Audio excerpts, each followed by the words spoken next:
Finally guys गुंजा भैया मेरे घर पे पहुंच चुके हैं। फुल वीडियो देखने के लिए मेरा ब्लॉग पे बने रहिए दोस्तों। हाथी घोड़ा सजल बारियात अइलै हो, दुआरा बांधल एगो गाय। हाथी घोड़ा सजल बारियात अइलै हो, दुआरा बांधल एगो गाय। दूल्हा के पापा तालो भाई गेलै हो, गैया लेबो हम दहेज। दूल्हा के पापा तालो भाई गेलै हो, गैया लेबो हम दहेज।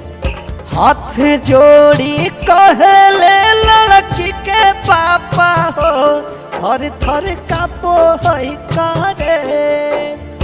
हाथ जोड़ी कहले लड़की के पापा हो, थर थर कापो है कारे।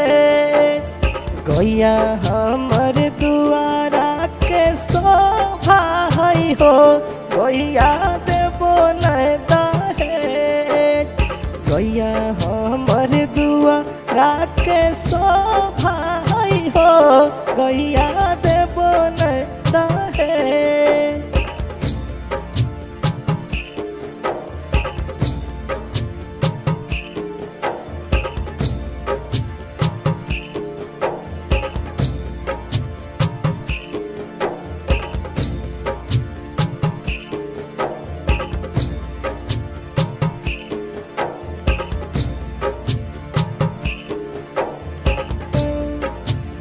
हाथी घोड़ा सजल बारियात अइलै हो, दुआरा बांधल एगो गाय। हाथी घोड़ा सजल बारियात अइलै हो, दुआरा बांधल एगो गाय। दूल्हा के पापा तालो भाई गेलै हो, गैया लेबो हम दहेज। दूल्हा के पापा तालो भाई गेलै हो, गैया लेबो हम दहेज। हाथ जोड़ी कहले लड़की के पापा हो, थर थर कापो है कारे। हाथ जोड़ी कहले लड़की के पापा हो, थर थर कापो है कारे।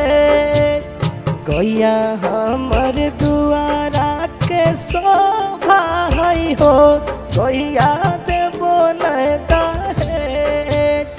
गैया हमर दुआरा के शोभा है हो, गैया देबो नहीं दहेज।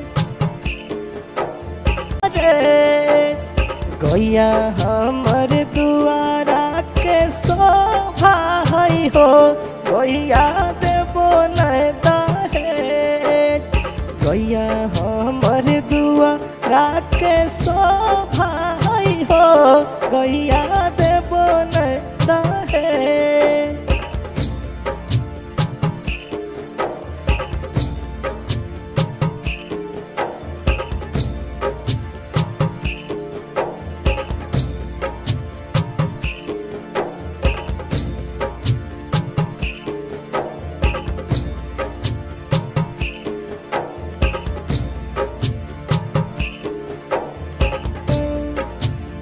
हाथी घोड़ा सजल बारियात अइलै हो, दुआरा बांधल एगो गाय। हाथी घोड़ा सजल बारियात अइलै हो, दुआरा बांधल एगो गाय। दूल्हा के पापा तालो भाई गेलै हो, गैया लेबो हम दहेज। दूल्हा के पापा तालो भाई गेलै हो, गैया लेबो हम दहेज। हाथ जोड़ी कहले लड़की थर थर कापो है का